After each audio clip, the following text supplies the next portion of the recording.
The number of tents in the four cities had decreased by a noticeable amount. Many lives had been lost, but the city lords weren't satisfied. They needed to get rid of more of their competitors.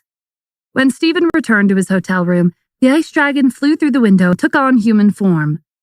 After monitoring the mercenaries all day, it was clear that they had no plans to leave the tents.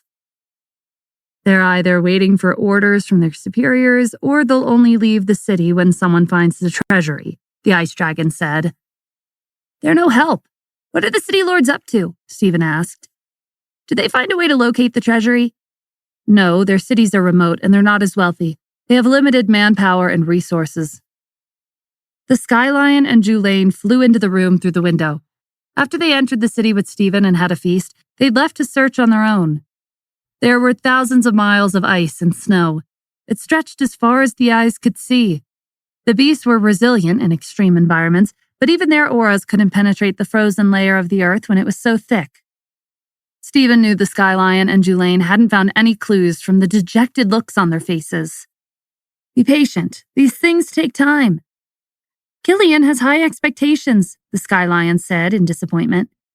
Each realm has a different currency, and the Asura realm isn't as prosperous as the Elysian realm.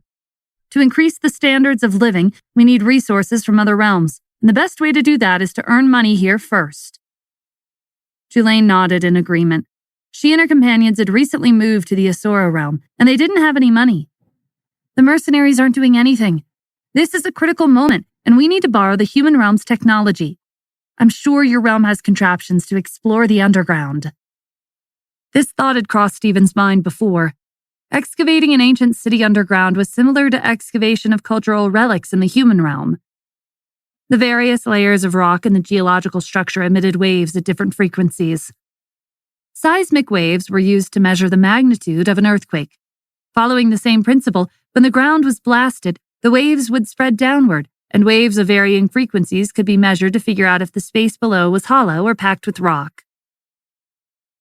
The Sky Lion and Julaine looked at each other, not understanding what Stephen was talking about. So, do you have a way to find the treasury or not?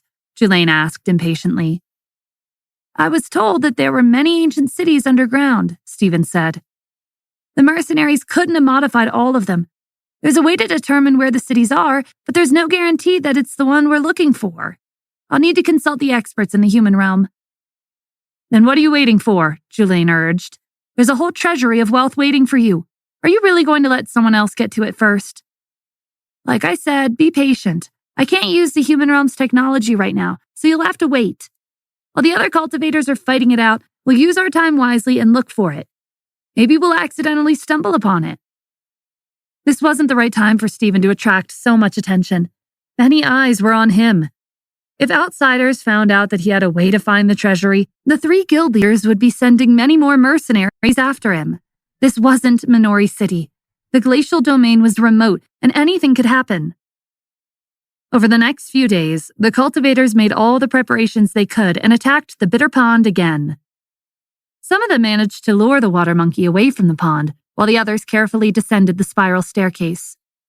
The water was poisonous, and they used different kinds of techniques to evaporate it before continuing their descent. At the end of the stairs was a deep cave. It was the water monkey's home. The cultivators searched every nook and cranny and blew it up beyond recognition, but there was no sign of the treasury even after almost getting buried alive. Is the information reliable or not? There's nothing here. What are the city lords playing at? And what happened to the city guards? The guards were here to arrest the fugitives. Maybe they know we're not here, so they gave up searching this place. The cultivators complained, but they knew there was no point. 2,000 lives had been lost at the bitter pond. They could only blame themselves for trusting unreliable information. The Eagle's Gully was probably just another unreliable rumor. Their quest to find the treasury had gone in a full circle back to the beginning. Morale was low as the cultivators made the trek back to the cities and returned to their tents with downcast expressions. The four city lords took time out of their busy schedules to have a meeting with Stephen. Finding the treasury wasn't a long-term solution. As city lords, they had official identities well known to the public. They couldn't steal that much wealth from the treasury like the other visitors to the glacial domain. If they wanted to develop their respective cities, it would be better to aim to rank at the top during the Zenith Council's economic assessment. Stephen was a newly established, successful business owner, and it would be in their best interest to work with him. The chefs had prepared a table of regional delicacies. From the arrangement, aroma, and taste, Stephen could tell that they'd put in a lot of effort. "This is delicious. I've never seen these dishes in other domains." If we transport ingredients from the glacial domain thousands of miles away, the taste will change. You won't find this flavor anywhere else. If you're interested in our domain's delicacies, you can purchase a house here for a yearly vacation. "Unfortunately, I'm too busy for a vacation. I'll consider your suggestion when I have less on my plate." Stephen had been observing the city lord's expressions ever since they sat down. They looked worried, and they probably had something important to discuss. Sure enough, after a brief conversation, the city lords got down to business. "The glacial domain is cold and remote, but we're up to date with recent events, like your successful weapons and equipment business. Based on our investigations, your weapons produce too much extra heat after they're activated, which affects the accuracy and longevity of the metal. There's a mine of luminous ores beneath the frozen earth near our cities. They contain a large amount of cold spiritual energy inside. They're heat-resistant, and on the outside they look like mirrors. Are you interested in using this new material to improve your products?" To Stephen, it sounded like a profitable business opportunity. He set down his wine glass and quickly analyzed the luminous ore using the Book of Life. Its description matched the city lord's claims, but these mineral veins were located deep beneath the frozen earth. There had been no record of large-scale mining. If they had that much commercial value, the wealthy families would have sent their people to mine it a long time ago. "Transporting materials from the glacial domain to the sky domain is a long journey," Stephen said. "Digging through the frozen layer of Earth is also a big project. Regular machinery won't be of much use. Have you considered these issues and come up with a solution?" The city lords smiled awkwardly. They were actually hoping his beast could make the job easier. "There's an open-air mine tunnel nearby. It's 60 feet deep before you reach the frozen earth. This should be a simple task for your beasts. If you dig a tunnel through the frozen earth for us, we'll transport the ores you mine free of charge, and you'll only need to pay 5,000 purple gold coins per ton. It's a low price. We're technically giving it to you for free." Their plan was well thought out. Stephen couldn't stay in the glacial domain and excavate forever. He would eventually need to go back to Minori City, and the 4 city lords would take charge of the mine again. That was their real source of profit. But without Stephen's initial help, the mine would be left untouched for a long time. "Show me the mine first. I can't let the beasts waste their energy for nothing." The city lords agreed and took him to the outskirts of the cities. The land was barren and desolate. There were miles of snow. It looked the same everywhere, and Stephen didn't know how the city lords had initially determined the location of the mine. Judging from the edge of the tunnel, they were using primitive methods to dig below the frozen earth. Stephen summoned the threadworms and asked them to burrow as deep as they could. Each of the threadworms was the size of several trucks put together. They opened their mouths, and their sharp teeth easily penetrated the earth. The frozen soil and shards of ice were like candy to them. A crisp, cracking sound echoed through the tunnels as they chewed. The city lord had only heard of how useful Stephen's beasts were, but they never imagined they were this handy. Within minutes, a gaping hole opened up in the ground. "Your beasts make so many businesses more convenient and profitable. No wonder you spent so much resources in the Asura realm to help the celestial beast win the war. The benefits were worth it." "That's not why I helped him," Stephen said. At the mention of the celestial beast, he remembered the Sky Lion saying that Killian was interested in establishing a trading route between the Asura and Elysian realms. "If you're interested in the Asura realm, I can introduce you to the celestial beast for a business deal." The city lords hurriedly shook their heads and politely turned down his offer. Cultivators and beasts were both similar and different from one another. They made up for each other's flaws and had the potential to become each other's most trusted ally, but the Asura realm was widely known for its frequent wars and conflicts. Everyone had heard about the recent bloody war between the Asuras and the beasts. The Asura realm may be calm now, but there was no telling if it would turn into a battlefield tomorrow. The city lords couldn't guarantee their safety, not even if they took all the city guards with them. As the tunnel deepened, the threadworms slowed down. The frozen earth had thickened over the course of many years. The threadworms were skilled at excavating, but burrowing through the ice would take some time. While Stephen was waiting patiently, he looked at the snowy environment. He felt someone watching him. He guessed that some of the cultivators had found out about the excavation and thought the city lords had clues to the treasury, so they'd come to investigate.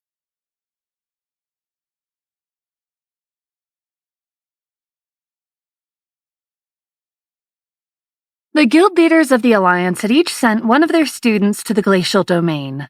The 3 students, one of them being Jax, were now hiding in the snow, watching the city lords and Stephen. Is the treasury really here? It's less than 10 miles from the nearest city. It's too close. The city lords are here, though, and I don't think they're training. There has to be something buried underground. Can't we just kill the city lords and see what's inside the tunnel? Calm down. They have more people on their side. The guild leaders haven't given us any instructions. There shouldn't be anything wrong with the treasury. How long are we going to keep waiting? Jax broke in. We'll be stuck in the glacial domain for the rest of our lives at this rate. He had enough of the tasteless meals the guards provided in the tents. The other cultivators came and went as they pleased, but the mercenaries were here on a mission. They needed to get a move on. While Jax was lazing in the tents, he'd made up his mind to stir up conflict between the guards and the other cultivators. If some of the guards were killed, the city lords would suspect the cultivators, and tensions would rise. On this trip, the city lords hadn't brought that many guards with them. If they assassinated at least one of the city lords, the Alliance's reputation would soar. As the sun was setting, the Lord of Illusionist City peered into the tunnel that was much deeper than it had been in the morning. What's going on down there? How long do you think it'll take for the beast to finish? Around 2 days, Stephen said. The city lords frowned. They were busy people. There was a lot of work to be done when managing a city. They didn't have time to stand here and watch Stephen's beast dig a tunnel. We'll be heading back to the cities. We'll leave things here to you. If you need any help, feel free to let us know. Before leaving, the city lords left 2 guards behind to supervise. They set up camp near the tunnel. The sleigh next to them was filled with supplies. There was more than enough to ensure that Stephen wouldn't go hungry or die from the cold. The 2 guards were the city lords' spies, and they were constantly watching Stephen from the corner of their eyes.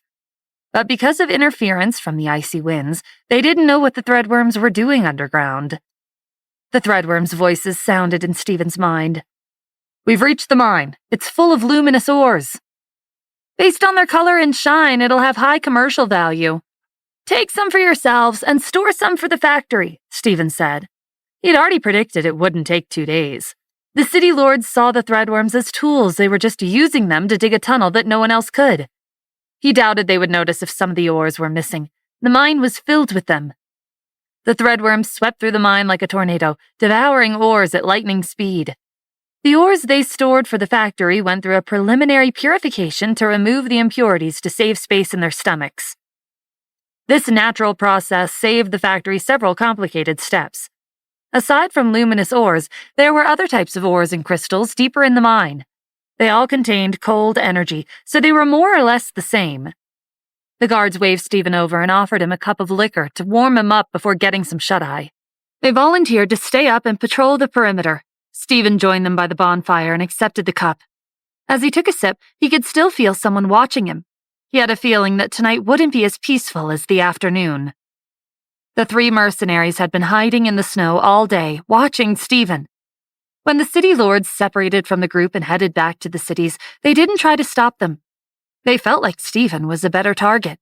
Not only was he the enemy of the Alliance, but he was also easier to deal with. His standard of living is uselessly high. He's eating and drinking without a care in the world, while we've been freezing all day in the snow. Think of it as his last meal. He won't see the sun tomorrow. It's just him and 2 city guards. It won't take more than 5 minutes. Should we wait a few more hours? It'll be hard for us to dig the tunnel ourselves. The 3 of them peered out of the snow at the excavation site. Whether the treasury was here or not, the project seemed to be important. Otherwise, it wouldn't have attracted the city lord's attention. They decided to make their move later in the night.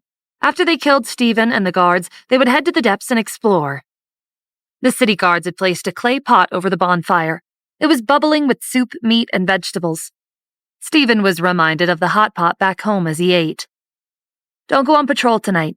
Stay in the tent and keep watch. Our senses are limited in the snow. It doesn't make a difference whether you're here or out there." "If you insist, but be careful in your tent." "Don't worry, I'm not alone. The beasts are with me." After midnight, the mercenaries left their hiding place in the snow, concealed their auras, and tiptoed to Stephen's tent. The threadworms, who were hiding underground, sensed the slight shift in the snow and told Stephen that someone was approaching him. The mercenaries were wearing masks, and in the darkness of the night, it was hard to tell who they were. When they were within 300 feet of Stephen's tent, they infused their energy into their swords and struck. There was a flash of light, and the tent was riddled with holes. Stephen's blood should have dyed the cloth red, but it was clean. The mercenaries were bewildered. They'd clearly seen Stephen enter the tent and hadn't left since. Was he dead or not? Jax was cautious. He took out a vial of powdered poison and sprinkled it in the air. It drifted towards the tent with the wind. A cluster of black spheres shot out from the tent and absorbed the poison. They were poison jades from the Sky Lion, which were surprisingly useful. The mercenaries condensed light screens to block the projectiles. When the poison jades struck the screens, half of the bodies went numb from the impact. Stephen appeared behind the tent and lunged for the mercenaries while they were distracted. The mercenaries recovered quickly and deflected his blows. The sound of battle alerted the two guards in the other tent. They stepped out into the snow and condensed two large phantom hyenas covered in golden flames. The hyenas pounced on the mercenaries, but they easily avoided them with nimble steps. The guards dashed in front of the mercenaries and created a net with their energy to trap them. Jax swung his sword faster, aiming for the guards' necks.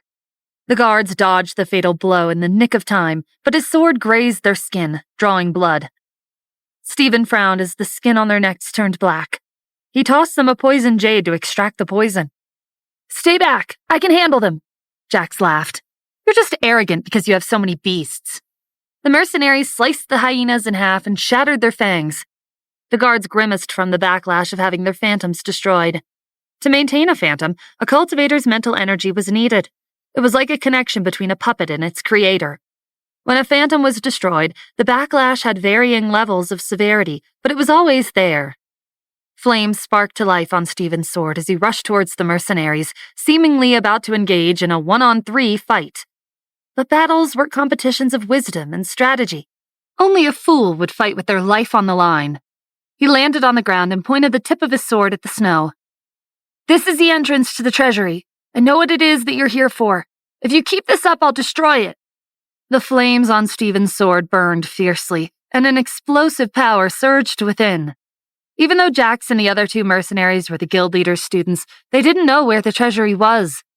Was this tunnel really the entrance to the treasury? What would happen if it was destroyed? Would the rocks collapse and bury everything underneath? It was risky, but without evidence, the mercenaries couldn't blindly believe Stephen's claims. "It's not like we held back during our battle.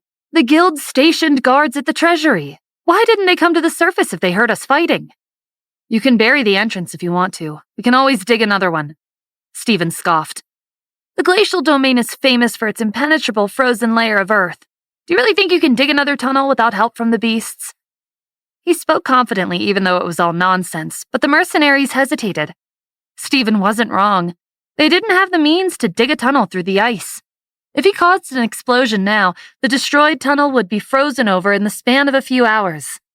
And if the entrance to the treasury collapsed, it would be cut off from the outside world. With such a large explosion, guards from the cities would be sent on frequent patrols here, and it would be impossible for the mercenaries to get close. "What do you want?" Jax demanded. He pretended like he was giving in, but in actuality, he was waiting for Stephen to let his guard down. When he did, they would kill him. The three of them were the guild leader's students. They couldn't let an outsider hijack their teacher's treasury. While the mercenaries' attention was fixed on Stephen, blocks made of iron sand the size of a hand crashed into them from their blind spots. Their sheer numbers, speed, and strength were astonishing. A single metallic block wouldn't have done much damage, but it was a different story when there were thousands of them. The mercenaries coughed up blood, feeling like their internal organs had been repeatedly hammered. Stephen's beasts were hiding in the snow, and they had no choice but to retreat. They ran off in 3 different directions. Stephen didn't give chase. If he went after them, there was a chance one of them might come back to kill the guards and infiltrate the tunnel. No one else showed up for the rest of the night, and soon 2 days were up. The city lords came back to check on the mine. Must have been hard on you to sleep outside for 2 days. How did it go? During the past 2 days, the threadworms had devoured 5,000 tons of ore, while Stephen had stored 9,000 tons in the lapis lazuli tower. After all that, the mine was still filled to the brim with ores and crystals. It went well. Would you like to go down for an inspection? The city lords nodded and descended into the tunnel. The depth of the earth didn't have an effect on cultivators, but the bone-chilling cold emitted from the frozen rock layer around them naturally suppressed their energy. It would become increasingly uncomfortable to stay in the mine for long periods of time. The city lords saw how much energy the ores contained with a few glances. The 4 of them had satisfied smiles on their faces when they returned to the surface. Stephen had completed the excavation, and as per the agreement, while he was in the glacial domain, the cities would arrange transport for the ores he mined free of charge, while he would pay 5,000 purple gold coins for each ton of ores he mined. The guards told the city lords about the attack 2 days ago. It hadn't been that easy to dig a tunnel through the frozen earth, and they couldn't let anyone destroy it. The city lords ordered the guards to round up a team and set up camp here in case the assailants came back. Those foreign cultivators are daring. They're even interfering with official business. We should just kick them out and let them fend for themselves in the cold. Forcing them to leave won't be good for our reputations. The bitter ponds set them back. They're not as motivated to find the treasury anymore. The city lords had always thought it was a waste to provide supplies for the cultivators when all they cared about was the treasury. The last straw was the attack on the mine. The cities weren't a charity service. When the city lords returned to their respective cities, they made a new announcement. The cultivators staying in the tents were required to pay a total of 800 purple gold coins a day for food, shelter, security, and so on. As soon as they heard about the announcement, the guards stopped by to collect fees like creditors. Complaints filled the air, but there was nothing the guards could do about it. It was the city lords who'd made the decision. 800 purple gold coins were not a small amount, especially when it was collected daily. The independent cultivators were short on money, and they had to leave the city after a few days. The cultivators from wealthy families and martial arts factions didn't care about the small fee. They paid and continued to stay in the tents. Several days after the announcement was made, only 400 cultivators were left in the cities. Stephen looked out the window of his hotel room. There weren't that many tents left. The cultivators who'd left the cities would either continue to go north or go home. With fewer eyes on him, he decided it was time to visit the human realm to see if he could bring back the geological equipment needed to find the treasury. The Sky Lion and Julaine were lying on the couches, bored and dejected by the lack of progress. They perked up when they heard that Stephen was finally going to be back in the human realm. Stay out of trouble while I'm gone. I'll be back soon. The Sky Lion and Julaine sat back down and nodded seriously. Stephen locked the door and closed the curtains in the hotel room. Then he took out the bone blade and opened a spatial rift. It emitted the faint glow of stars and illuminated the way home. The flow of time in every realm was different. When Stephen stepped out of the rift in the sky, he looked down and saw that the United States' western border was burning from the flames of war. The eastern U.S. border and Cadus were at peace. The situation hadn't changed much while Stephen was away. After Warhawk and Maplewood paid the compensation, the U.S. had sent back Warhawk's army and Maplewood's personnel in batches. Most of Warhawk's army were artificial soldiers. From a biological point of view, they weren't living beings of flesh and blood. They were products produced by factories. But the public didn't see it that way. The front lines were broadcasted live, and to the public, the soldiers looked human. Warhawk and Maplewood had lost a lot of money, but they couldn't save one and abandon the other. As for the war in Mifflin, Warhawk and their allies' armies were spending more time on internal negotiations than on the battlefield. They each had their own interests, and the signs of internal strife had begun to show even before Stephen left. The military's upper management was stunned when Stephen showed up out of the blue at the Military Administration Building. The eastern border in Cadus looked peaceful, he said, taking a seat in the conference room. I'm guessing you resolved the troublesome issues while I was away? Jason Liam sat across from him and gave their report. There wasn't much happening in Cadus. Minor conflicts were easily resolved. Most of the compensation from Warhawk and Maplewood was used for reconstruction in Cadus, while the rest had been returned to the royal family to make up for the losses the U.S. had caused in the war. The agreement we signed with Cadus officially made their territory part of ours, Jace explained. Management rights over the military, trade, transportation, and other areas will be given to us. The war in Mifflin was more complicated. Internal strife had broken out amongst the soldiers in the Allied army. They were at a disadvantage, but they were adamant about continuing the war. What about the war on Maplewood's coast? Stephen asked. We and Scotty stopped after occupying Burgess Strait and the coast, Liam said. We've shaken Maplewood's position among the world powers and withdrawn our troops. Warhawk's currency is widely circulated around the world.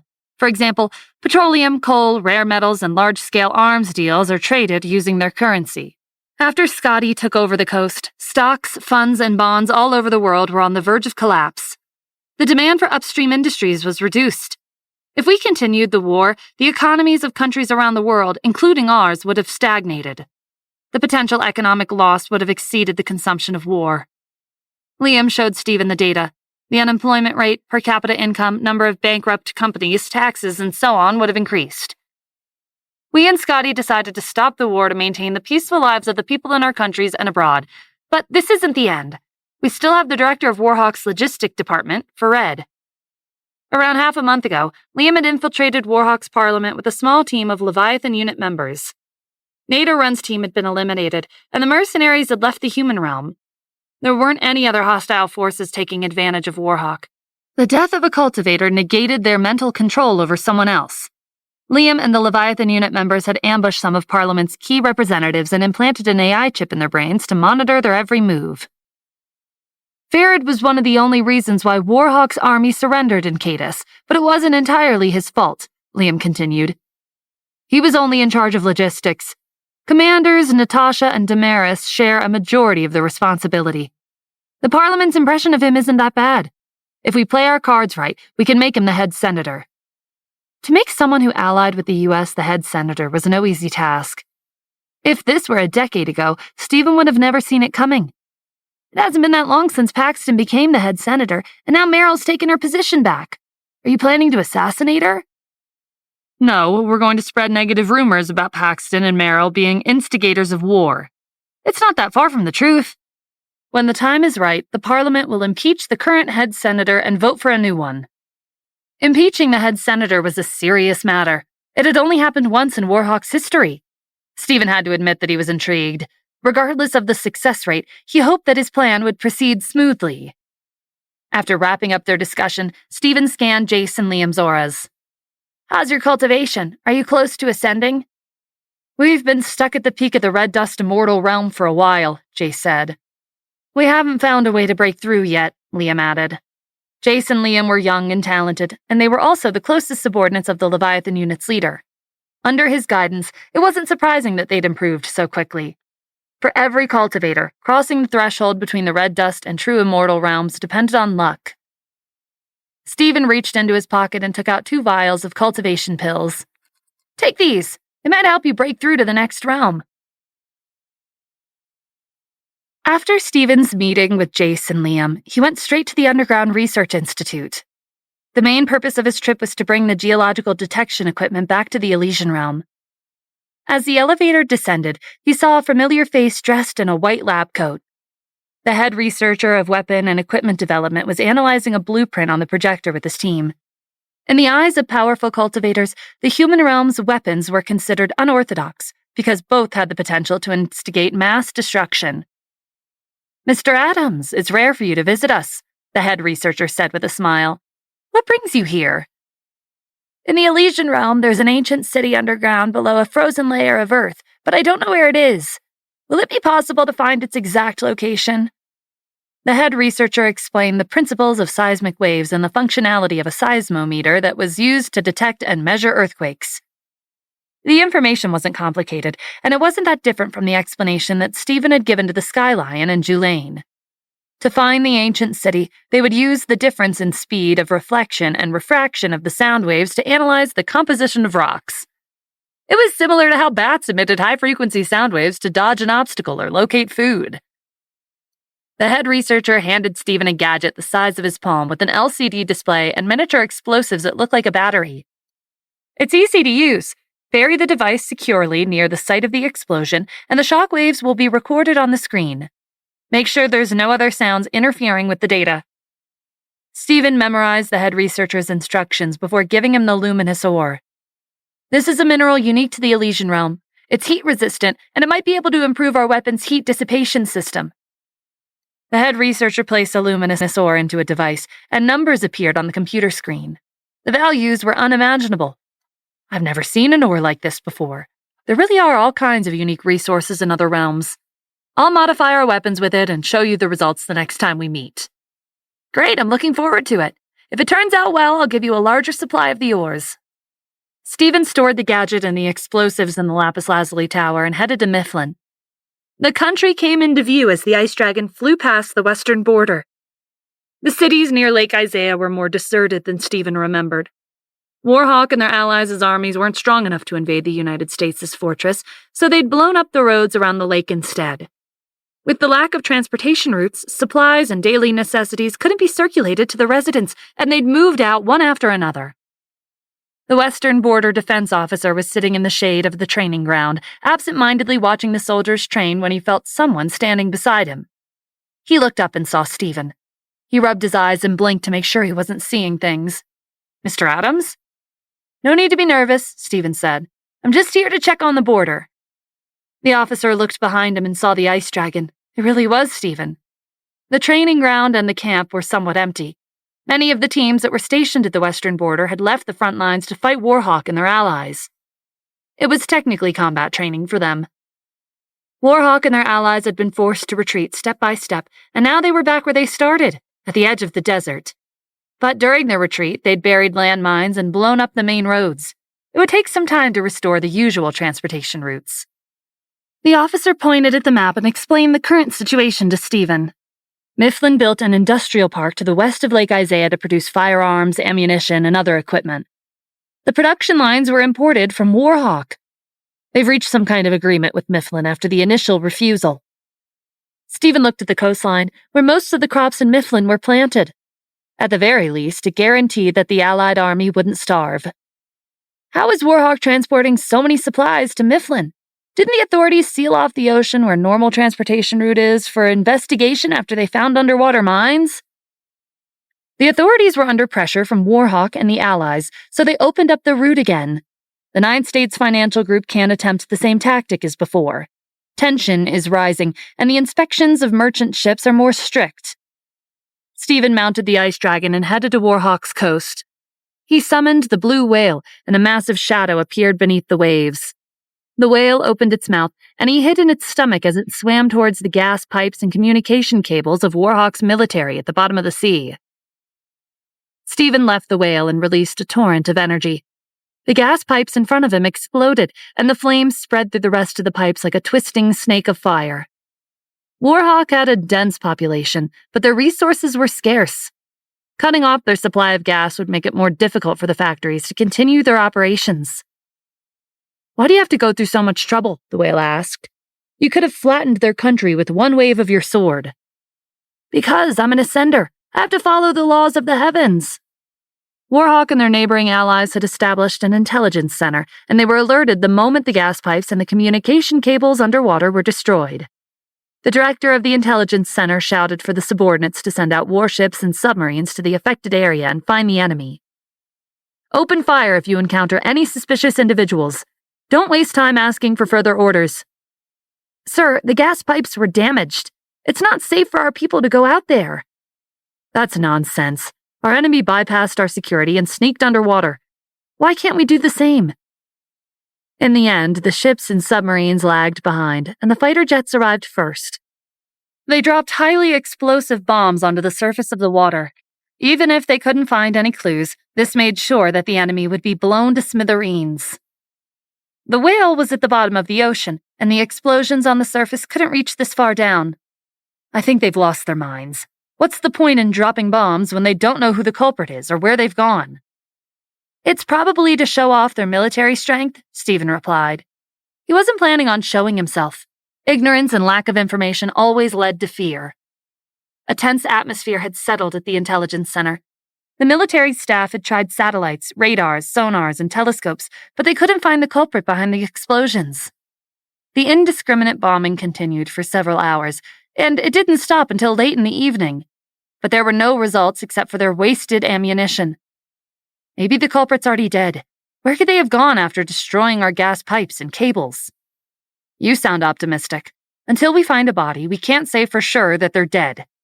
We can salvage boats to search for them. We just need one clue, and we'll be able to find out who they are. The military's incompetence deterred merchant ships from passing through the area. Over the next few days, Stephen and the Blue Whale caused raging storms at sea.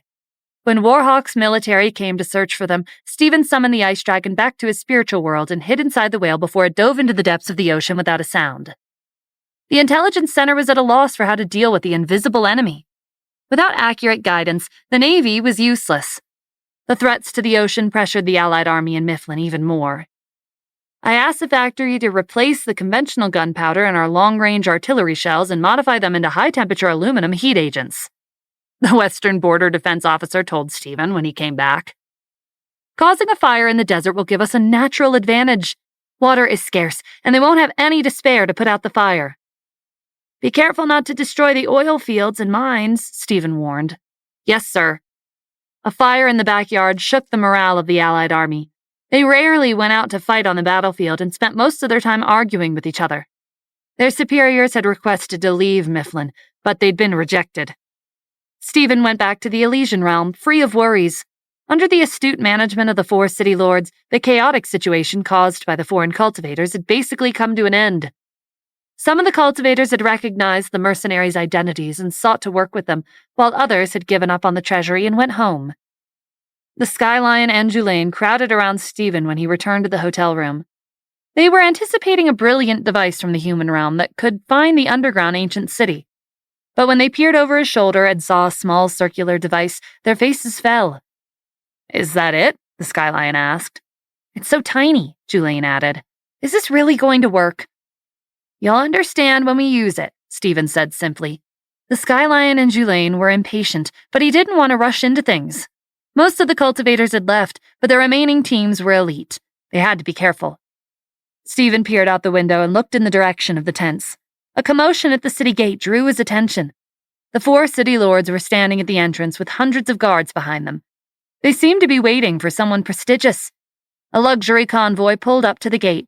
A few elders from the Zenith Council and the 3 guild leaders of the Mercenary Guilds Alliance stepped out of the vehicles. It was obvious why the guild leaders were here. Stephen was almost certain that their goal was to stay in one of the 4 cities with the excuse of helping to catch the fugitives while they protected their treasury in the shadows. Isn't that a good thing? The Skylion asked. It'll be easier to find the treasury if we follow the people who own it. Yeah, but before they go there, they're going to get rid of the competitors who are after their wealth, Stephen said. And the best way to do that is to pin the crime of assisting the fugitives on them. If the guild leaders were here with the Zenith Council, that could only mean that they were working together. It wasn't that hard to make up an excuse to come to the glacial domain in the first place. All they needed was a righteous reason, like catching the fugitives for the good of the realm. That was what the other cultivators had done. The city lord led the distinguished guest to a luxurious restaurant in Illusionist City. Although Stephen was also a city lord, he hadn't received an invitation. It was obvious that they wanted to exclude him from their scheme. Wait a bit longer, Stephen said. There are guards in the treasury. Even if we find it, we should avoid confronting them directly. The Skylion and Julaine were disappointed, but they didn't argue. They left and went back to their own rooms. The threadworms appeared in their human forms in a flash of white light and volunteered to spy on the city lord's meeting. They created a small clone the size of an earthworm. It followed the flow of the wind and drifted onto one of the windows at the restaurant. The distinguished guests no longer had their usual refined and reserved appearances. They were talking and laughing loudly with flushed faces. It's an honor to work with Zenith Council to find the fugitives, the Falcon Guild leader said. Eradicating evil is the duty of every righteous martial arts faction. Your support is what maintains security and order in the realm. The guild leaders still weren't sure if the fugitives were here. Finding and breaking into the treasury was unlikely, and it was Minori City who'd released the news. Stephen was the city lord, and he couldn't be trusted. Since we all believe that the fugitives will be continuing north, we should form a team and follow them, one of the elders suggested. The elders pretended to be serious, but they also had their own selfish motives. The guild leaders had given them a large sum of money in exchange for permission to investigate the fugitives in the glacial domain. It was a large amount of money, but it was nothing compared to a treasury. Like the mercenaries, the elders were using the fugitives as an excuse to search the icy plains. If they found the treasury, they would mobilize their private combat forces and wait for an opportunity to break in. The martial arts factions, and by extension the Zenith Council, had heard about the Mercenary Guilds Alliance threatening the smaller guilds and attempting to form a monopoly. Their goal was to surpass the Mystic Covenant and expand their influence to other realms. To accomplish this, the mercenaries were accepting deals from shady organizations and individuals to remove their competitors from the picture. A delicious meal could cover up the tension between the Zenith Council and the mercenaries, but it was superficial. From the implications of their conversation, Stephen understood that both parties aimed to take the other down. Tomorrow, they were most likely going to lead the city guards to the icy plains further up north. They're using a large team to cover up their real intentions, Stephen explained to the Threadworms. Their goal is to either sneak into the treasury or find it. They don't care about the fugitives. All they care about is wealth. Are you going to let them do what they want? No, I'm going to ask my other allies for assistance. Stephen took out the badge from the treasure hunter organization and infused his energy into it. The Dark Continent surrounded the outer 4 domains. Regular cultivators thought it was too risky to get there, but the treasure hunters were different. There were usually a small group of them exploring nearby. The beasts were strong, but the Zenith Council and the mercenaries were crafty. If the beasts weren't careful, they could end up getting themselves caught in their trap and killed. The treasure hunters were cunning, and they were professionals when it came to surviving danger. Later in the day, a few trucks drove up to the tents, and the staff delivered delicious boxed lunches to the occupants. It was heaven compared to the bland steamed buns and cold porridge from before. While the staff was distributing the lunch boxes, they gave the cultivators a stern warning. The Zenith Council is here to track down the fugitives. Stay in your tents and don't get in their way unless you want to be treated as the fugitives' accomplices. The Zenith Council's influence is far greater than that of the individual martial arts factions and wealthy families. The cultivators' backgrounds wouldn't help them if they got into conflict with the Zenith Council. The mercenaries were the only ones who weren't worried. The guild leaders' 3 students whispered to each other after the staff left. Shouldn't we tell our teacher what we learned about the foreign cultivators so they can get rid of them? We didn't really learn anything. It was Stephen who asked Minori City to hold the press conference and encourage greedy cultivators across the realm to look for the treasury. To be honest, there's nothing dangerous about him except for his beasts. He won't stay in the city for long. To make up for our lack of information, we should try to kill him again to appease our teachers. Early the next morning, another large group of foreign cultivators began their journey back home. They weren't brave enough to act out of line under the watchful eyes of Zenith Council. One slip of the tongue could lead to their deaths or implicate themselves as accomplices. Stephen stayed in the city, strolling the streets and acting like a tourist. He tactfully refused the city guards when they invited him to search for the fugitives in the icy plains. The Sky Lion and Julaine weren't as idle. They couldn't sit still and flew after the team of city guards, using the clouds as a cover. The weather was unpredictable in the glacial domain, and a blizzard could hit at any time, but that didn't stop the team from heading north. Julaine cast a contemptuous look at the crowd below. There's a limit to what the mercenaries can do with the Zenith Council here. They have to be careful to keep the treasury's location a secret, and they're even using the fugitives as an excuse. Their caution is understandable. Can't you feel the pressure coming from those old men? The Sky Lion asked, glancing at the elders with long white hair fluttering in the wind. The Sky Lion could feel the intensity of their auras from the sky. They strode across the snow with long strides, as if they weren't affected by its depth or the biting chill of the wind. Not a single snowflake had landed on their clothes. Each of the elders had released a small amount of energy to change the airflow. Julaine sneered. That takes a lot of energy to maintain. They can pretend to look cool all they want, but they won't be able to keep it up. Julaine transformed back into a spider and spat out a ball of silk at the clouds. The blizzard turned into a storm of sticky silk. 1 mile later, the team realized that something wasn't right. The snowflakes on their clothes were sticking to each other, and they couldn't brush them off. The Falcon Guild leader unsheathed her sword as she scanned the icy plains, but there was nothing unusual. She pointed her sword at the sky, and a beam of light pierced the clouds. Without clouds, the snowstorm would gradually disperse. When an explosion tore across the sky, the clouds dissipated, but they reformed in the next second, The Sky Lion and Julaine had predicted that the team would get rid of the clouds, so they'd been keeping their distance. But they could still cast their techniques from afar. The silky snowflakes merged into icicles and bombarded the team. They retaliated with long-range techniques aimed at the sky. "Let's go back," the Sky Lion said to Julaine. "When they use up their energy, they'll have no choice but to head back to the city. The mercenaries didn't come all this way just to wander aimlessly in the snow to look for the fugitives. They're going to sneak out and check on their treasury at some point." The two of them flew back to Illusionist City just as the treasure hunters arrived at the hotel without anyone knowing.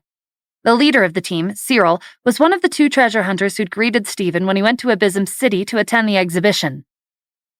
Cyril and the other treasure hunters were experienced members of the organization. They were able to erase their auras even better than professional assassins. Cyril took a seat on the couch with a smile. "I received your signal, so I brought a few members with me and came to find you. You've had the badge for a while, but you've never used it. Are you interested in joining our team and exploring the Dark Continent?" "Actually, I called you over for a different reason," Stephen said sheepishly. "As you know, all kinds of cultivators are coming to the Glacial Domain because of the Mercenary Guilds Alliance's treasury. The guild leaders arrived recently with the Zenith Council." "Are you going to ask us to help you steal the mercenaries' wealth?" Cyril asked. "Our organization isn't short on money." "That's not it. There are rumors that the mercenaries have stored treasures in their secret vault. I wanted to ask if you were interested. If you are, we can explore the treasury together." Cyril wasn't the leader of the treasure hunter organization, so he didn't have that much authority. "We are interested in treasures, but I'm not sure if provoking the mercenaries is worth the risk. Our organization is neutral. We don't eradicate evil or uphold justice. However, we are aware that the mercenaries are monopolizing the industry and planning to suppress the Mystic Covenant. I can't make the decision on my own, but I'll pass on this information to Mr. Vince." The first search operation ended quickly. Some of the members had been injured by the icicles, but they weren't fatal wounds. The city lords invited the elders of the Zenith Council to stay at their mansions while they were at the Glacial Domain. The mercenaries weren't given the same treatment. They had to stay in the hotel like the other visitors. The three guild leaders returned to their hotel in a huff. The Falcon Guild leader slammed the door shut behind her and pointed out the window at the storm clouds. "Snow that sticks together isn't a natural phenomenon. Someone was hiding in the clouds and attacking us." "We couldn't find anyone with their auras, though," the Demon Hunter Guild leader said. "The Zenith Council was with us. Who would be that daring to provoke them?" "What about Stephen's beasts?" the Falcon Guild leader argued. "They're skilled at blending into the natural environment and using the elements to attack." The Demon Hunter and Thousand Hands Guild leaders weren't convinced. "Stephen is a city lord now. He's a core member of the Elysian Realm's upper management. He needs to be on good terms with the Zenith Council. He's always sneaking around and interfering where he doesn't belong. As long as he's not found out, the Zenith Council won't know that it was him. Our students are in the city. We can ask them to keep an eye on Stephen and dispose of him when no one's watching. If his body is properly handled and his disappearance become a missing persons case, there won't be any evidence. We gave the elders a sponsorship before coming, so even if they suspect us, they won't press the issue." Stephen had too many tricks up his sleeve. If they didn't let him run around as he pleased, he might accidentally stumble upon the treasury. The Demon Hunter and Thousand Hands Guild leaders gave in and agreed with the Falcon Guild leader's earnest persuasion. Their three students had already been planning to assassinate Stephen, so as soon as they received their instructions, they secretly left the city and found a suitable place to set up an ambush. When night fell, Stephen had an ominous feeling as he glanced out the window at the storm clouds. He took out the Book of Destiny for divination and confirmed that there were fugitives in the area, but their precise location wasn't shown. "They're really bold. Most of the foreign cultivators have gone home, but they're still here. What are they trying to do?" The threadworms had reduced their size and were settled on the couch next to Stephen, watching him stare intently at the Book of Destiny. "They don't have any money after escaping from prison. The treasury is important to them. If it weren't for the press conference, they wouldn't have shown up. Risking their lives in the Glacial Domain isn't worth it.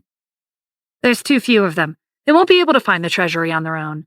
They're probably waiting for someone else to do it for them." Before Stephen could reply, there was a knock on the door. The butler at the Lord of Illusionist City's mansion was here to tell him that the trucks were transporting luminous ores to Minori City were hijacked 200 miles to the south of the city. The staff were killed, and the oars had been stolen. Stephen was surprised that someone had chosen this crucial time to commit a robbery. The guild leaders and the Zenith Council were in the glacial domain. Most people were lying low. "Have you found any traces of the thief?" "Not yet," the butler replied. "I'm only here to inform you. I hope this won't affect your business." "It's all right. Holding off on transporting oars until the roads are safe again." Right after the butler left, Stephen summoned the ice dragon, and they disappeared into the night. 200 miles down south wasn't that far. The threadworms were familiar with the scent of luminous ores. They'd stored thousands of tons of them in their stomachs. With the threadworms' guidance, the ice dragon found the location of the theft in less than 15 minutes. The three fugitives, Flavius, Dallas, and Sven, had brought the oars to an inconspicuous cave on a small mountain to absorb their energy. "After the city's prohibited anyone from leaving without permission, I haven't seen a single merchant caravan. Why did they suddenly send out transport trucks?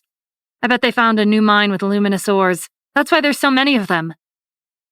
The threadworms had created tiny clones of themselves that scattered over the snow to search for clues. The pure white snow was like a canvas, and the fragments of ore formed a trail for them to follow. The trail continued for several miles before ending in front of a cave.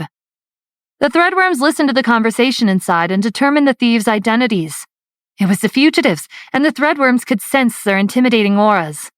They weren't the strongest beasts out there, but they had quite a bit of combat experience, so their intuition was sharp. "You should be careful. There are 3 fugitives in the cave. They're the thieves who killed the staff and stole the oars." "Are there only 3 of them?" Stephen asked. "There should be more. Where are the others hiding?" "We haven't seen anyone else." "All right, let's go back for now. Catching the fugitives isn't our responsibility, and there's 3 of them. If they split up and run off, we won't be able to track them down." Stephen had made a long list of enemies in the Elysian realm, and he didn't want to provoke the fugitives without backup.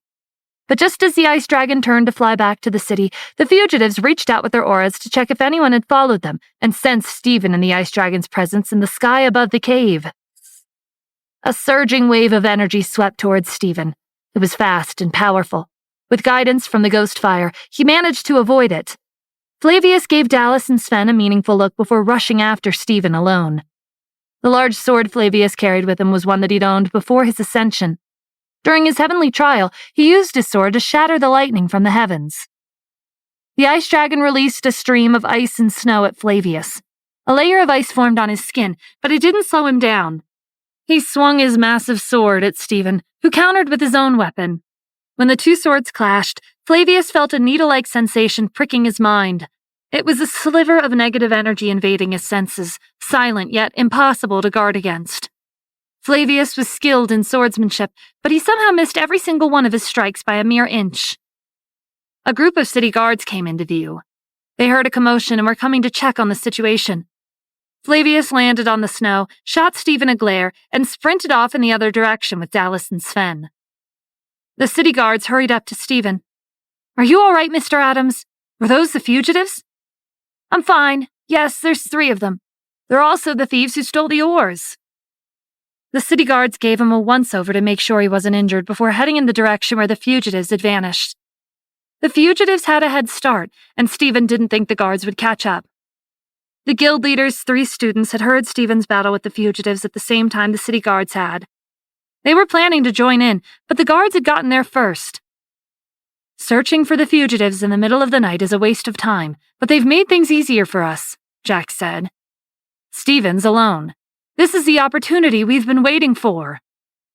The other 2 students were hesitant. "It's hard to fight quietly. The guards aren't that far away.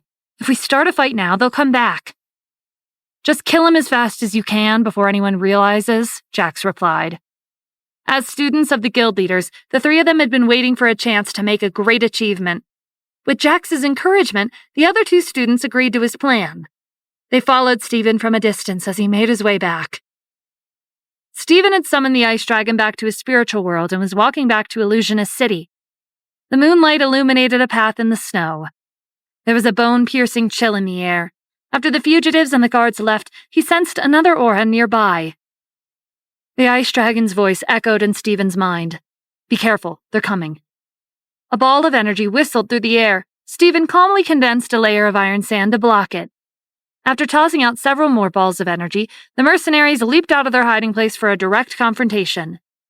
Jax threw out his chain laced with poison, aiming for Stephen's throat. His two fellow students rushed towards Stephen and targeted his legs with their swords.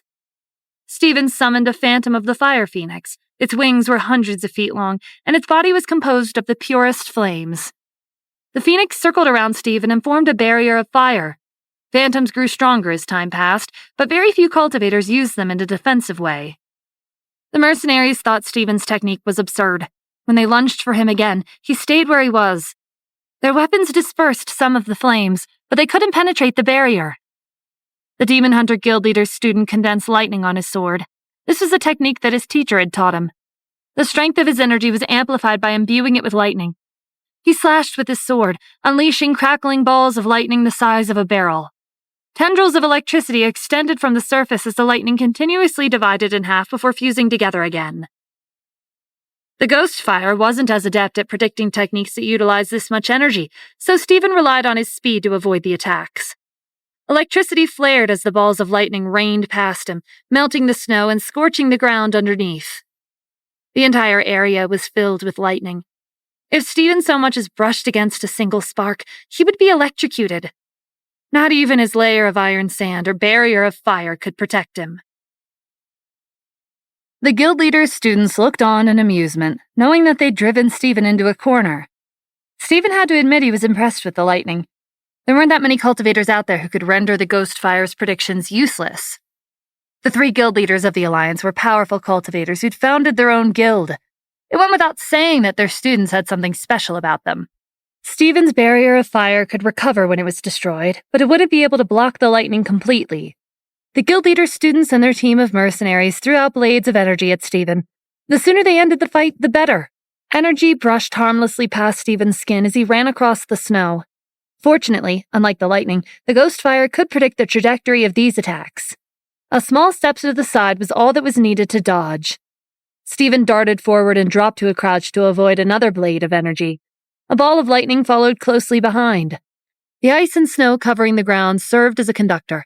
Thousands of balls of lightning crackled towards Stephen from every direction and struck him point blank. But this was only Stephen's clone. Right before it was destroyed, it absorbed some of the lightning inside itself. A glass tower appeared in the air, releasing waves of light that bound the weaker mercenaries and began to burn them. Jax and the other two students rushed over and slashed at the bindings to free them. Stephen used the distraction to escape the lightning. He sheathed his sword and took out the wooden cane from Luciano. It wasn't a conductor, so it'd be more effective against the lightning. Just as the mercenaries were struggling with the bindings, the door to the tower opened, and the ancient plants that Stephen had formed a contract with floated into the air. They looked like small saplings, but the power they contained was far greater. In one particular era of ancient history, ancient plants used to be on par with humans and beasts. The mercenaries finally freed themselves from the bindings with Jax and the other two students' help, but the tower continued to release invisible waves of pressure, cracking the ice on the ground. When the mercenaries were bound, their energy couldn't circulate freely, so they had to be able to condense a barrier to defend against the fire. Their skin was badly burnt. The three students gave them medicinal pills to save their lives. The ancient plants took root in the ground and began to grow. Their branches extended and attacked the mercenaries from unpredictable angles. The three students condensed a torrent of fire that rained over the dense leaves. The ancient plants didn't burst into flames as normal plants would have. They shook their leaves, absorbing the energy from the fire into themselves. Ancient plants could absorb anything with energy. By the time the mercenaries realized this, it was too late. The branches wrapped around their wrists and ankles, restricting their movements. The seemingly soft leaves turned sharp. The more the mercenaries struggled, the deeper the leaves pierced their bodies. Stephen stepped past the overgrown leaves and went up to the three students. "If you want to live, then tell me where the treasury is." Jack spit in his face. "You won't get anything out of us. If we die, our teachers will avenge us. They'll tear you to pieces and scatter your ashes." As Stephen had guessed, the guild leaders hadn't told their students the treasury's location. The ancient plants drained the mercenaries of their blood and spiritual energy. Within seconds, they turned into a hollow flap of skin. Everything inside had been emptied. The ancient plants turned back into saplings and rustled their leaves to express their delight. It had been a long time since they had absorbed this much energy.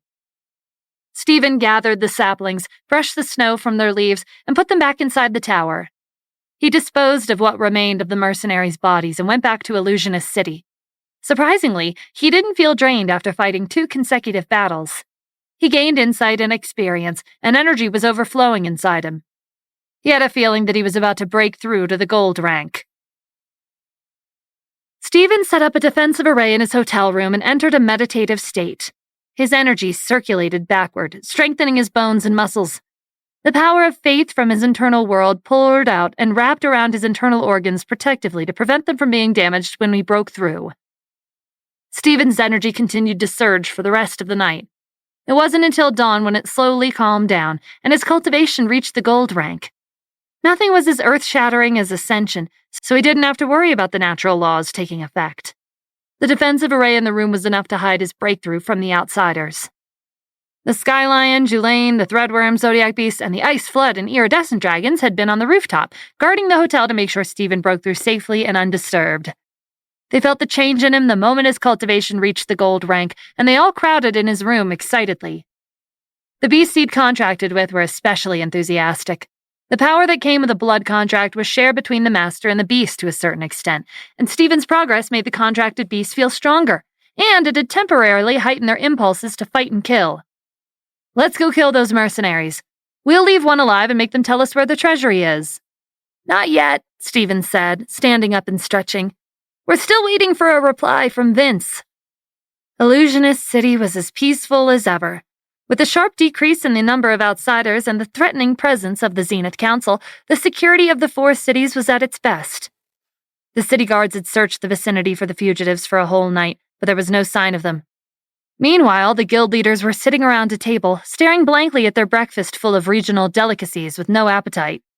They'd lost contact with their students and their team of mercenaries. There was a high chance that they were dead. "What happened last night?" the Thousand Hands guild leader asked. "The official reports say that Stephen found the fugitives, but they ran away when the guards came. How were our students involved?" "Don't get your hopes up," the Demon Hunter guild leader said. His tone was heavy as he took a drag of his cigarette. "They must have been part of the battle last night." The Falcon guild leader's expression darkened as her eyes turned sinister. "Isn't it obvious what happened? We sent our students on a mission to kill Stephen, but we didn't know where they are, and we can't contact them. If Stephen's alive, our students are dead. Thinking otherwise is a waste of time. It's been a while since news of our treasury was leaked to the public. We can use that to our advantage." The other 2 guild leaders looked at her, not following her train of thought. "What do you mean?" "We'll find an abandoned ancient city underground and set up a trap. Then we'll lure everyone there, including Stephen, and wipe them out." During ancient times, bloodshed and conflicts were rampant. Many cultivators fled to the glacial domain and built cities to escape their pursuers and leave their old lives behind. With the passage of time, these cities had been buried in the depths of the earth, beneath the ice and snow. But the defensive arrays protecting the cities were still active. The guild leaders had chosen one of the safer cities to modify and use as a treasury. The Demon Hunter and Thousand Hands guild leaders gave it some thought and nodded in agreement. They had a deep understanding of the ancient cities underground. They just needed to pick a dangerous one and spread the rumors. After a few days of careful consideration, the leader of the treasure hunter organization, Vince Abison, finally arrived at Illusionist City. He met Stephen on top of a bell tower. "Are you sure?" Stephen asked. "If you participate in the battle, you'll be enemies with the mercenaries." Vince's eyes flashed with wisdom. Rules and regulations in the Elysian realm were restrictive, but they were always exceptions. His organization was neutral, but he wasn't like those old-fashioned elders and faction leaders. "We treasure hunters are like fugitives who wander the world without a permanent home. Our organization is our family, and we don't leave traces behind wherever we go. We're not afraid of being hunted down by the mercenaries. We know the realm much better than they do. We can hide anywhere and still continue with our explorations. I heard about the ancient cities buried beneath the ice a few years ago, but I haven't invested manpower and resources to find or excavate them. I've decided to cooperate with you because of your beasts. They'll make the excavation much easier." Vince's answer was unexpected. He wasn't concerned about the profits. He was just interested in the Threadworm's digging abilities because it would save the organization a lot of time and effort to excavate the ancient city. If Stephen had known, he would have shown off the Threadworm's specialty in front of Cyril instead of trying to convince him to join. The treasure hunters were reliable allies with decades of experience in exploring the unknown. I'm interested in searching for treasures in the ancient city, but unless it's necessary, I won't directly confront the mercenaries, Vince went on. If you want to resolve your grudges, you'll have to do it on your own. Stephen nodded. I'll find the location of the treasury soon. Vince and the treasure hunters settled down in an empty house in Illusionist City and waited for an update. However, the guild leader's false rumors spread quickly in the glacial domain. Apparently, a group of foreign cultivators had found traces of an underground ancient city by chance while they were exploring the icy plains. This interfered with Stephen's plan to find the treasury with the geological detection device. He waited to see how things unfolded. The 4 city lords were thrilled by the news. They instructed the city guards to send out a team to investigate the rumored location. As the saying goes, antiques in troubled times are gold in prosperous times. If the rumors are true, the mercenaries buried treasures inside their secret vaults. We'll be rich if we find them, and our rankings will skyrocket. Don't get ahead of yourself, the Lord of Illusionist City said. Did you forget about our competitors? How did you plan on getting rid of them? They could ignore the foreign cultivators, but not the Zenith Council and the guild leaders. Judging from how they showed up together, it was obvious that they were working together. Stealing the mercenaries' wealth wouldn't be easy. The other city lords didn't share the same concerns. After confirming the location, we'll seal off the area and announce that we found the fugitives' hiding place. The Mercenary Guild Alliance is powerful, and they don't have the authority to interfere with official matters. The Zenith Council is the highest authority in the realm, but they have a reputation to maintain. Meddling in minor affairs that we have under control will make it seem bigger than it actually is. They know they messed up when the fugitives' escape came to light, and they can't afford to let the public know that their mistake was a serious one. Let's bring Stephen with us and use him as a shield. In the middle of the icy plains, a group of foreign cultivators had gathered near a frozen lake 40 miles north of Eagle's Gully. According to the rumors, the underground ancient city was buried beneath the ice and snow here. There were patches of scorched ground where the cultivators had tried to blow it up, but the layer of earth that had been frozen for thousands of years was almost impenetrable. The cultivators tightened their grips on their weapons, unwilling to give up, even though they had nothing to excavate the land with except their recklessness. How long are we going to stand here and waste our time? We just tried bombarding the ground. What else are we supposed to do? I know we shouldn't ask the city guards for help, but they have the necessary equipment. We can't dig through the frozen ground by ourselves. As soon as this suggestion was brought up, voices of opposition sounded from the crowd. The guards aren't just going to watch us plunder the treasury. The guild leaders and the Zenith Council are here too. Then what should we do? Do what we can before the guards come. A clumsy tactic like this didn't lead to much progress. The cultivators brandished their weapons and slammed them repeatedly against the frozen ground. Fragments of ice flew everywhere, but they were nowhere near close to the bottom. Below the snow and ice were layers of frozen rock. Weapons and energy weren't enough to break through. The 4 city lords and Stephen were watching the cultivators in a white vehicle that was parked 5 miles away. They're blinded by greed. When they run out of energy and stamina, they'll be frozen to death. As the city lords mocked the cultivators, Stephen scanned the crowd. He didn't see the guild leaders. Weren't they worried about the treasury? The city lord had used the excuse of capturing the fugitives and came to icy plains, but the guild leaders were cunning. They wouldn't be able to easily be fooled. Shouldn't we kick them out and get started on what we came to do? We'll show up when they're exhausted, the Lord of Illusionist City said. The smart ones will go home after they realize it's futile. The sky darkened as the hours flew by. The heavy snow showed no signs of stopping. The cultivators' attempt at digging through the ice was interrupted when a beam of light shone in their faces. Vehicles surrounded them, and the city lords elegantly stepped out into the snow. Thank you for coming to search for the fugitives. Leave the rest to us. It's snowing. A blizzard is coming. You all should head back to the cities and rest. The cultivator paused and looked at the city lords with caution in their eyes. They'd only managed to dig 30 feet, and they were already at their limit. But they'd come this far, and they couldn't give up now. Silence fell over the icy plains as both sides sized each other up. Finally, a few hot-tempered cultivators spoke up. We're not here to catch the fugitives. We're here to train in the cold and improve our endurance. Their nonsense made a mockery of the city lord's blatant lies. The Lord of Illusionist City frowned. So you're cultivating together? With this many people? Aren't you worried about your spiritual energies interfering with each other and affecting your state of mind? Thank you for your concern, City Lord, but from what I remember, we're not breaking any rules. We've received information that the fugitives are in the area. For your safety, evacuate now, the Lord of Illusionist City demanded. None of the cultivators moved. The more insistent the city lords were to get them out of there, the more convinced they were that the treasury was beneath their feet.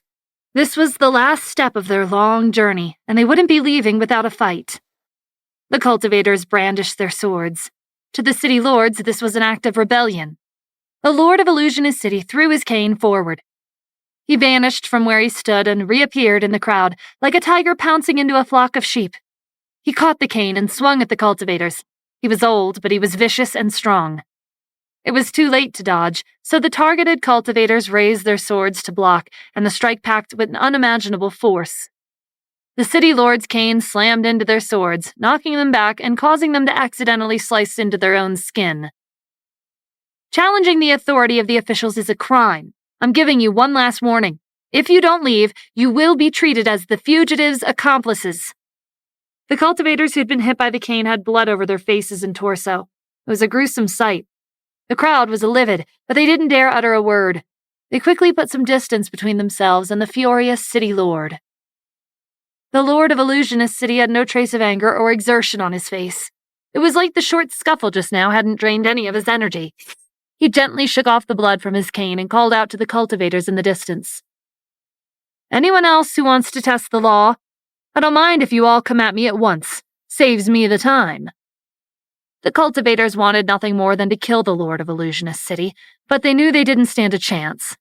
A city lord was powerful, and the city guards had them surrounded. Several peacemakers walked out from the crowd with tense smiles. Please don't take it the wrong way. We were in the cold for hours, so we overreacted. We'll be heading back to the cities. We wouldn't want to disturb your official business. With that, the cultivators turned around and left. The city lords eagerly went to the edge of the pit that the cultivators had dug and peered into the depths. All they could see was frozen soil and hard rocks. We waited all day, but they barely made any progress.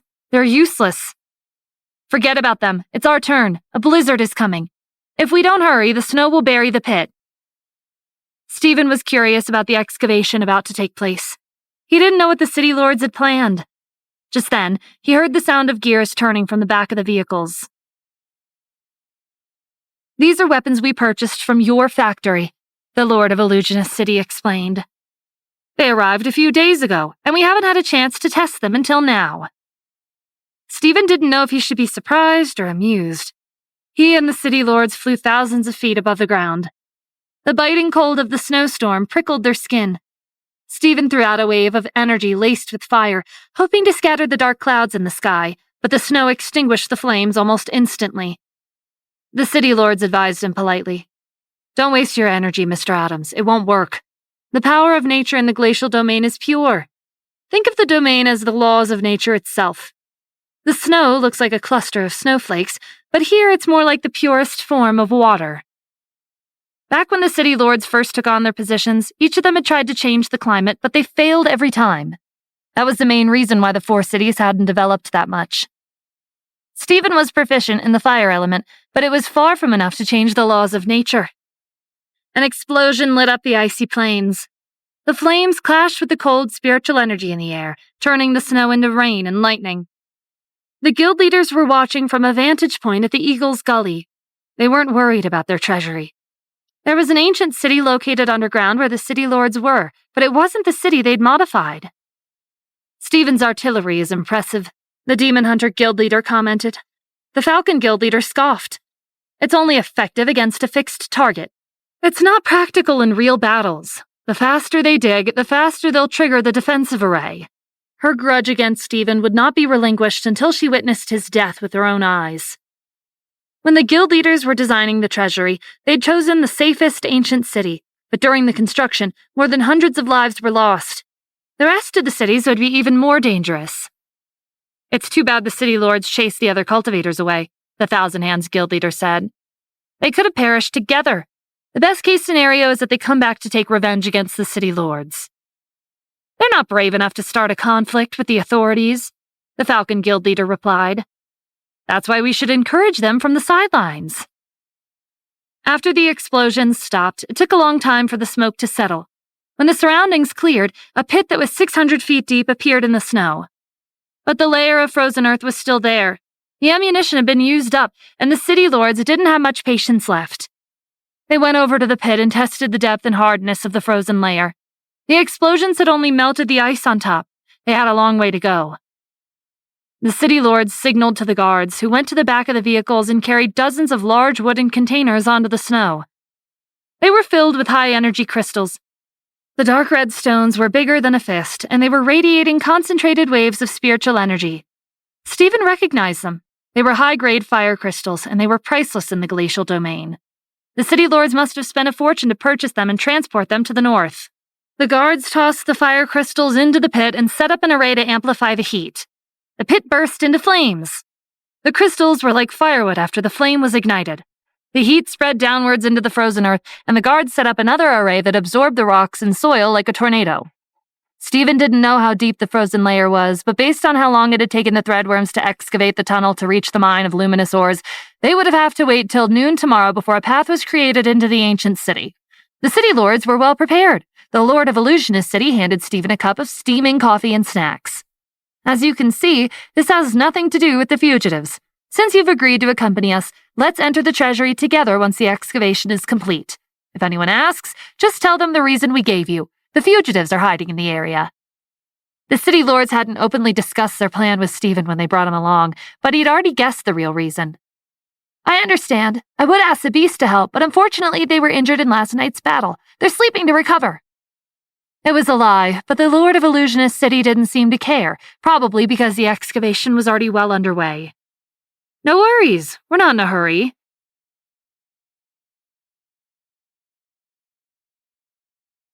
In the middle of the night, the guild leader's subordinates concealed their identities and caught up with the foreign cultivators while they were trudging back to the city. The mercenaries were cloaked in white and silver, and their auras blended in with the snow. The cultivators thought they looked part of the backdrop until they moved. The cultivators raised their swords warily. Who's there? We're not here to fight.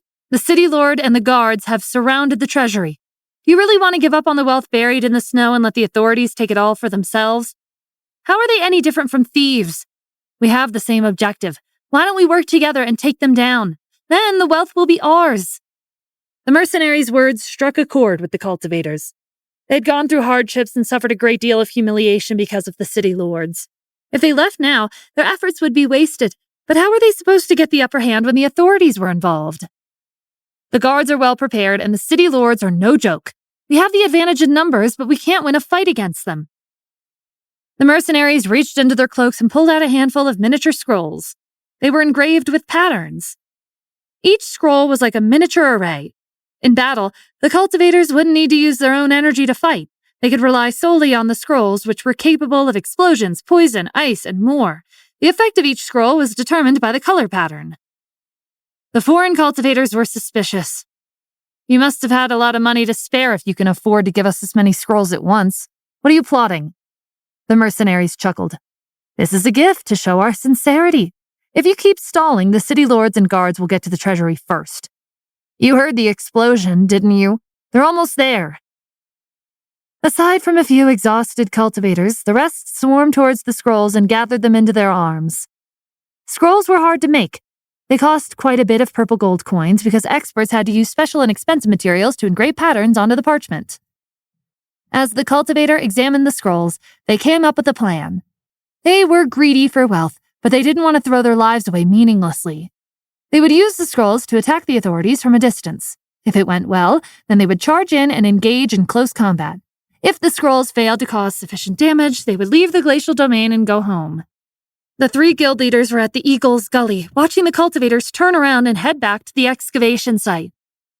We've provided them with 2,000 scrolls. That should be enough to bury the authorities alive. Those foreign cultivators aren't that useful, though. If they survive the night, we'll spread more rumors and have them dig up random ancient cities. They'll eventually run out of patience and leave. What should we do about the treasury? After those cultivators are gone, more will be coming to take their place. To resolve the problem at its roots, we should move our wealth somewhere else. It was a good suggestion, but not very practical. The 3 guild leaders had been accumulating their wealth for countless years. The treasury was comparable to an underground mine. The cold climate and difficult terrain made it hard to move everything to another location, and neither of them could think of another vault as secure as an underground ancient city. Another explosion interrupted the guild leaders' conversation. The foreign cultivators had torn their clothes and covered their faces to hide their identities. If they weren't caught red-handed, whatever happened tonight wouldn't be traced back to them. An overwhelming number of scrolls scattered over the snow, setting off one explosion after another. Most of them were triggered by fiery red flames and icy blue currents. They masked the dark green poisonous mist as it spread. The mist corroded the vehicles and turned their metallic surfaces rusty. Stephen reacted faster than the authorities. Just as the explosions hit, he summoned the ice dragon and soared into the night sky. The city guards condensed a barrier of energy to protect themselves, but there were too many attacks to defend against. The city lords withstood the explosions. As the smoke settled, they found themselves alone in the icy plains. The enemies were nowhere to be seen. Most of the guards were lying in the snow. Judging from their wounds, they didn't have long to live. Scrolls were a luxury in battle. 1 or 2 of them was enough to turn the tide. The city lords hadn't expected an ambush with this many scrolls. They couldn't see their enemies, but they had seen which direction the scrolls had come from. The city lords dashed across the snow. It didn't take long for them to find their enemies. They rushed into the crowd and went in for the kill. Blood and severed limbs littered the ground. In an instant, the number of casualties on the enemy's side had increased, and their identities had been exposed. Stephen surveyed the icy plains. The foreign cultivators hadn't been gone that long. They couldn't have made it back to the cities. Where did they get these scrolls from? Someone had to be helping them. Aside from the lingering flames, there was nothing but pitch-black darkness. Not even a shadow of a person could be seen, but Stephen trusted his intuition. "Should we help them?" the ice dragon asked. Stephen looked down. The colorful explosions made his scalp go numb. The city lords can handle it on their own. As Stephen shifted his gaze back to the icy plains, he sensed a presence in the distance. He took a closer look and realized it was a swarm of white bats circling the skies up ahead. They didn't make a sound. They were flapping their wings, but it was an eerily silent movement. The ice dragon condensed a blizzard that swept towards the bats. The bats were small and agile. They drifted with the wind and came out of the storm unscathed, like leaves dancing in the wind. As the blizzard passed them by, they gathered again and stared at Stephen like a predator eyeing their prey. "Where did they come from?" Stephen asked. "I've never heard of bats in the glacial domain." "Their auras are weak," the ice dragon said. "They're not on the same level as beasts. The lower the intelligence, the easier it is for them to be controlled. Someone's out there watching us." It was a silent confrontation as Stephen, the ice dragon, and the bats eyed each other. The eagle's gully was deadly because of 2 main threats. The first was the high altitude and strong winds. If one wasn't careful, they could get swept up in the howling gusts and slammed into the cliffside. The other was the snowy white blood-sucking bats. They camouflaged themselves in the snow and attacked unsuspecting visitors. Their long and thin teeth were like needles. When they pierced the skin, they released paralyzing toxins into the body to stun their targets before absorbing their blood and spiritual energy. Although they were small, there were many of them. It was easy for them to overwhelm a cultivator and suck them dry in seconds. "Are these bats the only animals you can control?" the Thousand Hands guild leader asked as he looked up at the enormous ice dragon. He doubted that the bats would be able to sink their fangs into its scales. The Demon Hunter guild leader shrugged. "I'm just trying to distract Stephen from helping the city lords. Our goal is to weaken the authorities and make them know their place." The bats shot towards Stephen like an arrow fired from a bow. Halfway there, they abruptly stopped when tree branches wrapped around their wings. Stephen had subtly taken the ancient plants out of the lapis lazuli tower. The saplings had grown into a towering tree, and its multitude of branches and lush leaves formed a natural barrier. The bats were trapped once they were caught by the branches. They weren't that strong to begin with, and their teeth couldn't penetrate the rough and thick bark. Just like how the bats could suck a cultivator dry, the ancient plants were doing the same to them. The Falcon guild leader was disappointed by how weak the bats were. "I should have just killed them myself." "Forget it," the Thousand Hands guild leader said. "We shouldn't expose ourselves." The battle in the snow ended as quickly as it started. Many of the city guards had been injured by the explosions and poisonous mist from the scrolls, but when the city lords took action, the situation reversed instantly.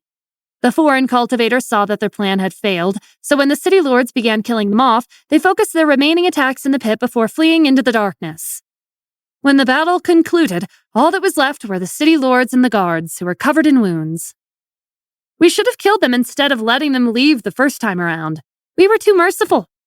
Better yet, we should have left them outside the cities instead of providing tents and food for them. They would have died in the cold a long time ago. It's pointless to regret. At least they won't be coming back. Help the wounded and let's head back to the city. The medicinal pills saved the lives of the injured, but they needed immediate treatment. The city guards, who could still walk, shouldered the responsibility of escorting them back. They carried their companions on their back and ran as fast as they could back to the 4 cities, leaving only the city lords and Stephen at the scene. They looked at each other before turning to the pit. The foreign cultivator's last-ditch effort had destroyed the fire crystals. If they wanted to continue the excavation, they'd have to jump into the pit themselves and break through the frozen layer little by little. There's around 600 feet before we reach the ancient city, Stephen advised. We shouldn't rush it. Let's go back to the city and make new preparations. The city lords were impatient, but they understood that with just 5 of them, it would take them too long to dig an entrance. They set up a simple defensive array over the pit and went back to the city. What happened next wasn't Stephen's business, because he didn't have any authority in the glacial domain, and he couldn't mobilize the city guards.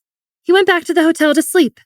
The next morning, hundreds of vivid portraits of the foreign cultivators who'd attacked the authorities last night were posted at the city gates. They were wanted for helping the fugitives, and there was a high reward for their capture. This was just a bluff from the city lords to keep the cultivators away. Hopefully, they'd gone home after their failure last night. The respected elders from the Zenith Council who were staying at the city lords' mansions were concerned about the recent incidents. They'd heard rumors and clues about the fugitives' whereabouts, but no one had ever captured them. If this continued, the elders would have to take matters into their own hands. There was only the treasury to worry about. Your 4 cities are located at the northern edge of the glacial domain. If the fugitives are here, they won't be able to survive for long. You need to expand your search. The city lords nodded solemnly at the elders' warning, even though many of the guards had been injured last night, and they didn't have enough people to send out to search for the fugitives. There wasn't much the elders could say except urge the city lords to hurry up, so they didn't dwell on the topic. The Mercenary Guilds Alliance is developing rapidly. Their people are carrying out missions in almost half of the cities. They're becoming as influential as the Mystic Covenant, and they're essential for the safety and order of the realm. The guild leaders believe that training in a harsh environment like this is crucial for honing their mercenary survival skills, and they want to build a training hall here. What do you think? The city lords knew right away that the guild leaders had made this request because they wanted to monitor the treasury at all times.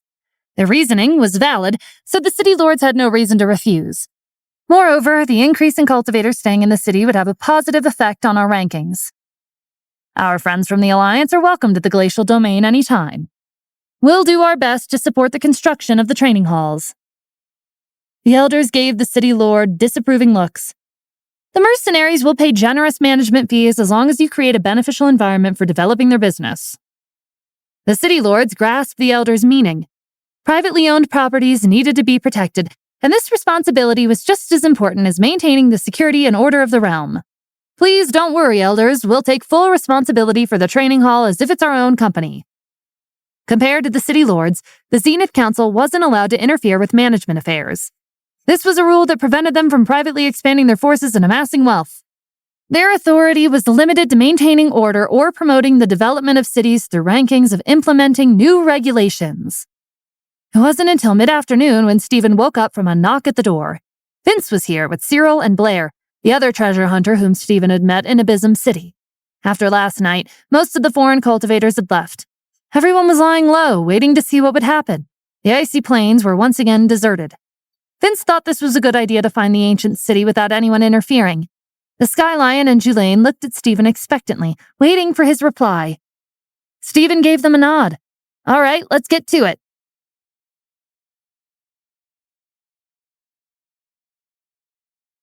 Stephen's geological detection device could only detect differences from regular rock strata. It wouldn't be able to tell what it was detecting was one of the many ancient cities underground, or a modified vault. But the treasure hunters and the beast didn't care about the trivialities. They left Illusionist City and trudged across the icy plains. When they reached the boundary of the frozen circle, Stephen made a guess as to where the treasury was located and embedded his sword into the snow to mark it. The frozen earth was only 3 feet deep, perfect for testing the device.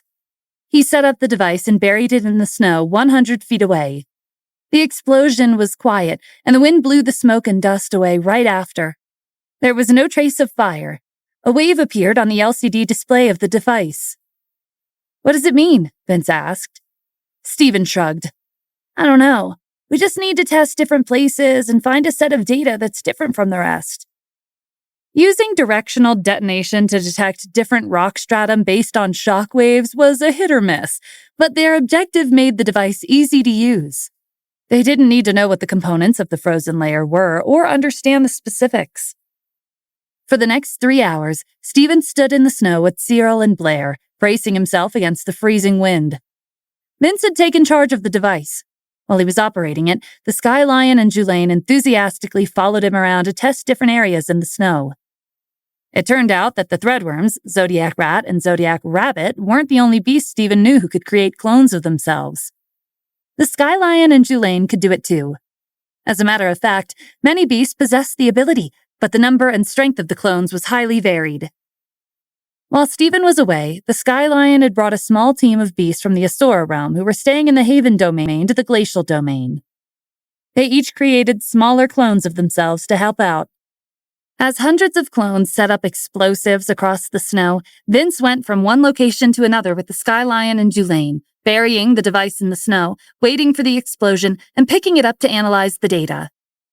They finished testing 400 square miles in a half an hour and confirmed that there were 3 locations of interest that were clustered around the same area.